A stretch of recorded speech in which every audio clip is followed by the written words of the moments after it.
پیار کا ایک ذریعہ۔ انسانی زندگی میں جنس کا صرف یہی مقصد نہیں ہے کہ باہمی ملاپ کیا جائے اور سلسلہ تولید کو بڑھایا جائے، اس کے کئی دیگر ذرائع اور مقصود بھی ہیں۔ ان میں خصوصاً شادی شدہ جوڑوں میں زندگی بھر کے لیے لطف و پیار کی سب سے اہم ذریعہ قرار پاتا ہے، اور جس کے حصول میں انسان شادی رچاتا ہے اور اس فطری عمل کے ذریعے پیار کا بیج اپنے اندر روح کی گہرائی تک بوتا ہے اور اس کو پروان چڑھا کر ایک تناور درخت کا ملاب دیتا ہے اور اسی تناور درخت کی چھاؤں میں اپنی پوری زندگی گزار دیتا ہے۔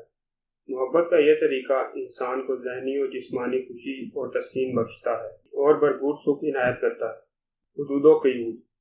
کیا سیکس میں حدود و قیود کا تعلق ہے؟ اگر اس بات کو حیات حیوانی و مادی میں دیکھا جائے تو یہ بات صاف معلوم ہوگی کہ فطرت نے جانوروں، چرندوں اور پرندوں کو اس سے بالکل مبرا رکھا ہوا ہے، اور وہ جب اور جہاں چاہیں بلا کسی تہذیبی شرم و حیا کے اس فعل کو انجام دے سکتے ہیں۔ لیکن اس کے برعکس انسانی حیات میں ایسا بالکل ممکن نہیں ہے، اور اس کے لیے فطرت کی طرف سے قدرے پابندیوں کے علاوہ تہذیب اور سماج کی بھی کچھ پابندیاں عائد ہوتی ہیں۔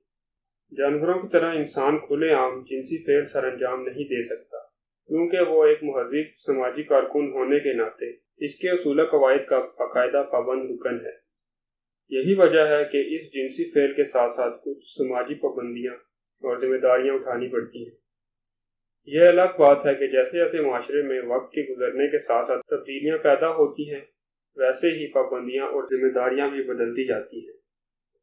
اس لیے جب ہم انسانی زندگی کے ارتقاء کی تاریخ پر نظر ڈالتے ہیں تو ہمیں وقت اور سماجی پابندیوں کے ساتھ ساتھ جنسی تبدیلیاں بھی بے پناہ نظر آتی ہیں، اور سیکس کی قدریں بھی وقت کے ساتھ ساتھ بدلی ہوئی ملتی ہیں۔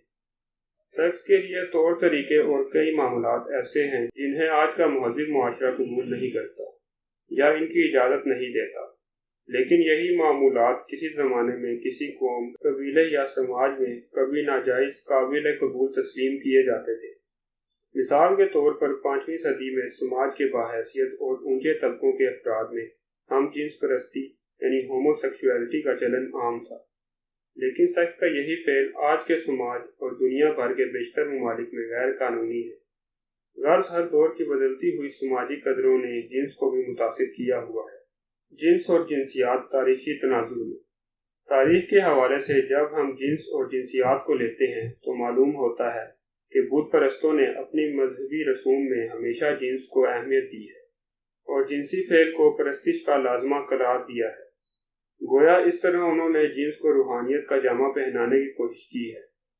انسانی تاریخ کے ماہرین نے یہ بات ثابت کی ہے کہ عہد قدیم میں مذاہب اور جنس میں بہت قریب کا تعلق سمجھا جاتا تھا۔ محبت کی دیوی زہرا، اناج کی دیوی سیزا وغیرہ آفرینش اور فرائض کا تعلق جنسیات سے تھا۔ قدیم مذہبی رسومات کے مطابق زمین کی زرخیزی، سورج کی زندگی بخش روشنی اور دوسرے مادی مظاہر فطرت کو پیچیدہ اور مسرت بخش نفسیاتی جذبات اور پراسرار ماویت سے براہ راست وابستہ سمجھا جاتا تھا۔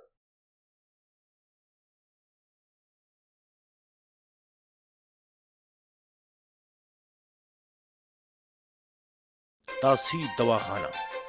چھوٹے قد والے اب دل چھوٹا نہ کریں۔ ہزاروں طرح کی گولیاں آزما کر اور ورزش کر کے اگر آپ تھک چکے ہیں اور پھر بھی جسم پر 1 انچ فرق نہیں آیا تو قدرتی علاج اور قدرتی ادویات کے اس خزانے فٹ ہائٹ کورس کو ضرور آزمائیں اور من چاہا قد اور خوبصورتی پائیں۔ اس لیے مایوسی چھوڑیے اور فٹ ہائٹ کورس کے استعمال سے اپنے قد میں 5 سے 6 انچ اضافہ کر کے اور اعتماد زندگی بسر کیجیے۔ تاثیر دواخانہ کا فٹ ہائٹ کورس جو کیمیائی اجزاء سے پاک اور محفوظ ہے۔ تاثیر کی ہر دوا خود تاثیر۔